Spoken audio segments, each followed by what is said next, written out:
PGBP chapter PGBP के अंदर section सबसे पहले आता है 28 द चार्जिंग सेक्शन। इसके अंदर हम ये बताते हैं कि हमारे कौन कौन सी इनकम टैक्सेबल होगी पीजीबीपी के अंदर। आपको कहीं से भी कोई भी प्रॉफिट और गेन हो रहा है बिजनेस और प्रोफेशन की वजह से जो आपने प्रीवियस ईयर में कंडक्ट किया था, कोई भी पॉइंट ऑफ टाइम के लिए, चाहे छोटे समय के लिए क्या है, चाहे बड़े समय के लिए, कोई तो मतलब अगर आपने एक टाइम के लिए भी, एक दिन के लिए भी, 2 दिन के लिए, चाहे 1 महीने के लिए बिजनेस किया, लेकिन आपको उससे इनकम हुई है, तो वो आपके पीजीबीपी के अंदर टैक्सेबल हो जाएगी। आपको कोई ड्यूटीज़ लगी है, कोई ड्रॉबैक्स,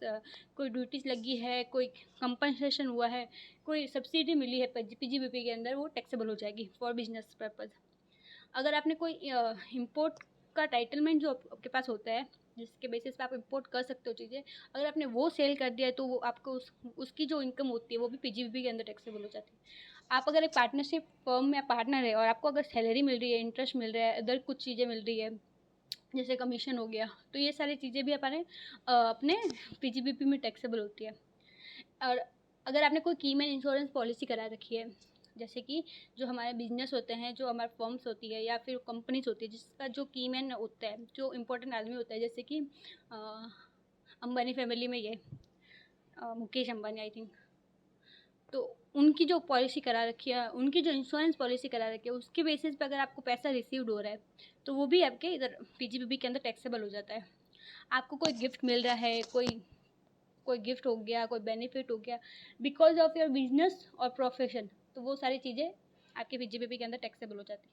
आपने कोई कॉन्ट्रैक्ट किया, कोई एग्रीमेंट किया और आपने उसको ब्रीच कर दिया, आपने उसको ब्रीच कर दिया और उसके ऊपर आपकी जो पेनल्टी लग रही है, जो फीस लग रही है, वो भी आपको इस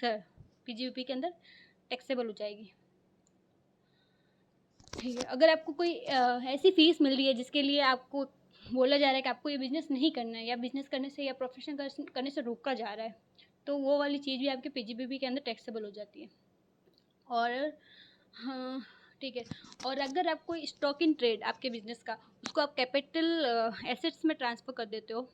अपने स्टॉक इन ट्रेड जो अपने बिजनेस का है उसको आप कैपिटल एसेट्स में ट्रांसफ़र कर देते हो, जिसकी जो फेयर मार्केट वैल्यू होती है, वो हमारे पीजीबीपी के सेक्शन 28 के अंदर कवर होती है और चार्जेबल हो जाती है पीजीबीपी के अंदर।